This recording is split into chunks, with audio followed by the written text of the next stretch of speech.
এই তিন ব্যক্তির বদদোয়া থেকে আগে বাঁচতে হবে। যেই তিন ব্যক্তি দোয়া করলে বিশ্বনবী বলেন সাথে সাথে কবুল হয়ে যায়। বিশ্বনবী সাল্লাল্লাহু আলাইহি ওয়াসাল্লাম যখন এই কথাগুলো বললেন, সাহাবীদেরকে লক্ষ্য করে সাহাবীদেরকে বললেন, ও সাহাবীরা শোনো, সালাসাতু মুস্তাজাবাদ দাওয়া লা শাক্কা ফীহিন্না।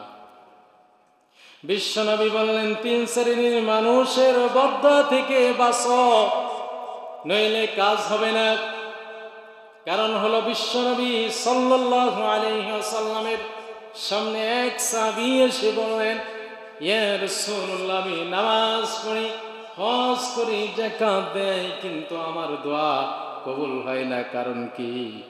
বিশ্বনবী বললেন, তোমার ভিতরে কি এই তিনটার একটা বদ অভ্যাস আছে নাকি? সেইটা আগে জাস্টিফাই করা দরকার। বিশ্বনবী সাল্লাল্লাহু আলাইহি ওয়াসাল্লাম যখন এই কথা বললেন, সাহাবীরা বললেন, এক নম্বরে কি সেটা? কোন তিন শ্রেণীর মানুষ দোয়া করলে আল্লাহ তাআলা সাথে সাথে কবুল করে নেয়? কোন তিন শ্রেণীর মানুষ বদদোয়া করলে তার জীবনের সমস্ত সব সফলতা এক নিমিষে যিনি শেষ করে দেন, তিনি কে? এই তিন শ্রেণীর মানুষের বদদোয়া থেকে বাঁচার দরকার আছে না নাই বলেন? সবাই বলেন। বিশ্বনবী যখন বললেন, সাহাবীরা বললেন, এক নম্বর কে? বিশ্বনবী এবার বললেন সুন্দরভাবে, এক নম্বর হলো দাওয়াতুল মাজলুম। যেই বেটা মাজলুম, এই বেটা যদি দোয়া করে, এই বেটার দোয়া যিনি পদ্মাহীন অবস্থায় কবুল করেন, তিনি কে? দুই নাম্বার, সংক্ষিপ্ত পরিসরে বলে দুই নাম্বার বর্ণনা করে দেব। দুই নাম্বার সাহাবীদেরকে লক্ষ্য করে বললেন, ও সাহাবীরা শোনো, মুস্তাজাবাদ দাওয়া দুই নাম্বার হলো দাওয়াতুল মুসাফির। মুসাফির যখন দোয়া করে, কোন জায়গায় যে বিপদগ্রস্ত হয়, এই মুসাফিরের দোয়ার কোনো পর্দা লাগে না, সরাসরি কারেন্ট পিক আপ, কারেন্টের সে দ্রুত যিনি কবুল করে নেন, তিনি কে? বিশ্বনবী সাল্লাল্লাহু আলাইহি ওয়াসাল্লাম এবার সাহাবীদেরকে লক্ষ্য করে বললেন, দুইটা বলেছি, আরেক শ্রেণীর মানুষকে শুনবা। সাহাবীরা বললেন, ইয়া রাসূলুল্লাহ সাল্লাল্লাহু আলাইহি ওয়াসাল্লাম, আপনি বলুন। সাহাবীদেরকে তখন লক্ষ্য করে বললেন, ও সাহাবীরা শোনো, যেই জিনিসের সাথে সবাই আমরা জড়িয়ে যাই, সদা সর্বদা আমরা যাদের মাধ্যমে পৃথিবীতে এসেছি, তাদের নাম মা বাবা। নাম কি? জোরে বলেন। মা বাবা। মা বাবা ছাড়া এই পৃথিবীতে আমরা এসেছি নাকি বলেন? পেরেছেন আপনি? ঈসা আলাইহিস সালামের পিতা নাই, কিন্তু মা আছে না নাই বলেন? আদম আলাইহিস সালামের মা নাই, বাবা নাই। মা হাওয়া আলাইহিস সালামের মাও নাই, বাবাও নাই। কিন্তু আমরা পৃথিবীতে যারা এসেছি, প্রত্যেকটা মানুষের মা এবং বাবা আছে না না? বিশ্বনবী সাল্লাল্লাহু আলাইহি ওয়াসাল্লাম বলেন, দাওয়াতুল ওয়ালিদি আলা ওয়ালাদিহি, তিন নম্বর হলো কোন মা এবং বাবা যদি সন্তানের জন্য দোয়া করে, অথবা মা এবং বাবা যদি কষ্ট পায় সন্তানের কোনো আচরণের কারণে, মা বাবা যদি কলব থেকে একবার বদদোয়া করে, এই দোয়া কোনো পদ্মাহীন ভাবে যিনি কবুল করে সন্তানের প্রতি লানত দিয়া দেন, তিনি কে? কয়টা বললাম? খেয়াল আছে আপনাদের? খেয়াল আছে? বলেন কয়টা বলেছি? তিনটা। মুখস্থ করেন। এই তিন শ্রেণীর মানুষের বদদোয়া থেকে বাঁচতে হবে। এই তিন শ্রেণীর মানুষ যখন দোয়া করে, যিনি সরাসরি কবুল করেন, তিনি কে? জোরে বলেন। এবার আসেন, এক নাম্বার কি বললাম? মুস্তাজাবাল মাজলুম।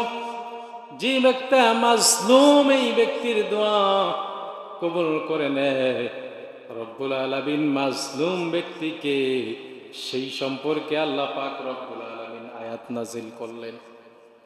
রব্বুল আলামিন এবার কোরআন কারীম আয়াত বললেন সুন্দরভাবে। 14 নম্বর সূরা, সূরাতুল ইব্রাহিম। এই সূরার 42 নম্বর আয়াত আল্লাহ নাযিল করে আল্লাহ রাব্বুল আলামিন জানালেন, পড়েন, ওয়ালা তাহসাবান্নাল্লাহা গাফিলান আম্মা ইয়ামালুস সালিমুন। জোরে বলেন আল্লাহু আকবার।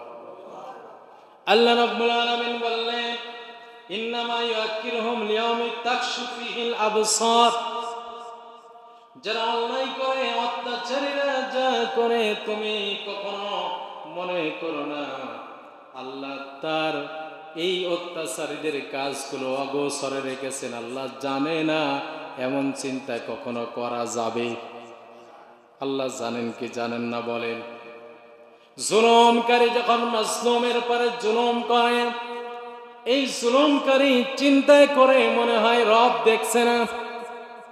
যখন একজন মানুষকে আঘাত করে শেষ করে দেয়, একজন মানুষকে হত্যা করে ফেলে, রাতের অন্ধকারে কয়েকদিন আগে দেখতে পেলাম মনিরামপুরে আপনার সরকারি হসপিটালের ভিতরে একটা লোক স্মৃতিরুদ্ধ হয়ে গেছে। লোকটা শুধুমাত্র জ্ঞান ফিরল, কিন্তু সে বলতে পারে না তার বাসা কোথায়, বাড়ি কোথায়, ঠিকানা কোথায় বলতে পারে না। কারণ হলো কি, লোকটা একজন ছিল গরু বিক্রেতা। গরু বিক্রি করে টাকাগুলো নিয়ে যখন রাস্তা দিয়ে গাড়ির ভিতরে করে যাচ্ছিল, এমন সময় প্রতিমধ্য সন্ত্রাসীরা তারাই ধরে আঘাত করে সমস্ত টাকাগুলো ছিনতাই করে নিয়ে যায়। লোকটার ওই টাকার টেনশনে, আর্থিক দুর্গতির কারণে সাথে সাথে স্মৃতিটা রুদ্ধ হয়ে যায়, তার স্মৃতি আর ঠিক থাকে না। হসপিটালের কেবিনে দেখতে পেলাম লোকটা শুধু হাহুতাশ করছে আর গরু গরু বলে চিৎকার করছে। লোকটাকে বাধা অবস্থায় রেখে দিয়ে সাহারে, এই লোকটার প্রতি যারা জুলুম করেছো, মনে রেখো খোদার কসম, ওই মাজলুমের দোয়া যিনি পদ্মাহীন অবস্থায় কবুল করে নেবেন তিনি কে? কোনো পদ্মা লাগবে না।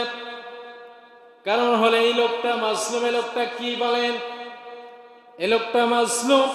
এই মাজলুমের বদদোয়া থেকে বাঁচতে বললেন কে? মাজলুমের বদদোয়া থেকে বাঁচা লাগবে।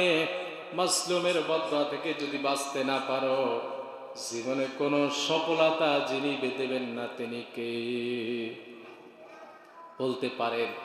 আমরা তো দেখি তারাই বড় লোক বেশি, নাকি? হ্যাঁ, যারা মানুষের প্রতি অন্যায়, অত্যাচার, জুলুম, নির্যাতন করে, তারা বেশি ধনত্ববান, টাকার তাদের অভাব নাই। কিন্তু তাদের কাছে একটু যে দেখেন, শুনে দেখেন, টাকা থাকতে পারে কিন্তু শান্তি, জোরে বলেন, শান্তি না, শান্তি নাই। শুধু এটা নয়, এরা কোন জায়গায়, কোন অবস্থায়, কোন জায়গায়, কোন কুয়ার ভিতরে এদের লাশ পচে দুর্গন্ধ ছড়াবে, এরা নিজেও টের পায় না। ঠিক কিনা বলেন? আছে না নাই? তিনি আছেন না নাই?